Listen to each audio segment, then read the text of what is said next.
बेटी तू अभी जागले बाड़ू का? हाँ बाबूजी, गुरुजी कुछ टास्क देले रही जेकरा के हम बनावत रही। बाकी रउरा खेत पर से आवे में इतना देर काहे हो गई? का बताई बेटी, खेती के काम में अब देर सबेर हो जाला।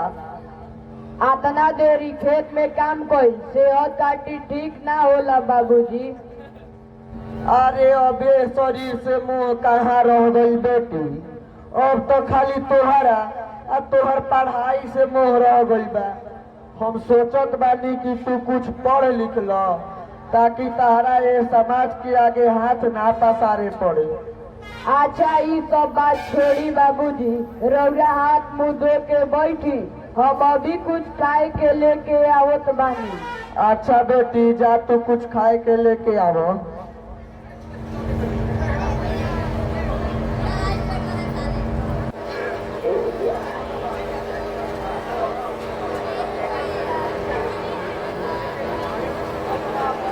ली बाबूजी, खाना खा ली।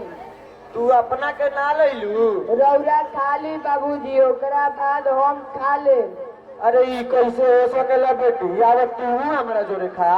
ठीक बा बाबूजी, राउर जैसन मर्जी।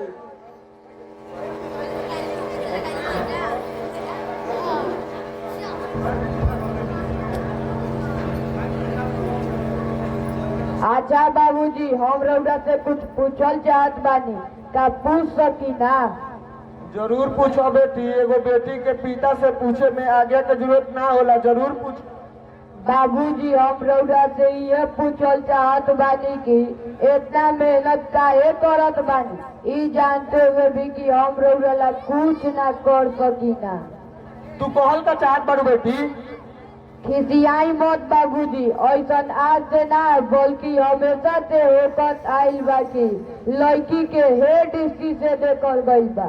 जवन अधिकार बेटा के मिलेला उ अधिकार बेटी के ना मिल पावेला। अगर शादी होकला के बाद बेटी अपन माई बाबू खातिर कुछ ना कर सकेनी तो हमरा के कौना स्वार्थ से पढ़ाई बाबूजी? बस बेटी बस, एकरा से आगे को शब्द मत बोली हो। तू जानल चाहत बारू कि हम तारा के कौन स्वार्थ से पढ़ावत बानी? तो सुनो, जब तू अपन माई के पेट में रहू तो तहार माई के बड़ी जोर से तबीयत खराब रहे। हम डॉक्टर के पास गई, बाकी डॉक्टर साहेब हमारा से 50,000 रुपया मांगले। हमारा पास 50,000 रुपया ना रहे, हम का करती? तो हमनी के दोनों आदमी इस समाज के आगे हाथ पसार के भीख मांगनी जा, बाकी इस समाज के तो निको दया ना आई। तब एगो भिखारी ना के हमनी के एक तरह मदद कैली। हम तारा के ये स्वर से पढ़ावत बानी बेटी।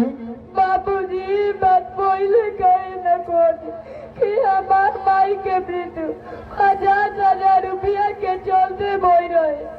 अब हम अपन माई के करना ऐसे नहीं बाबूजी। रो मत बेटी, अगर तू पढ़ लिख के बड़ा ही बन जेबू, समझ जइया कि तार माई के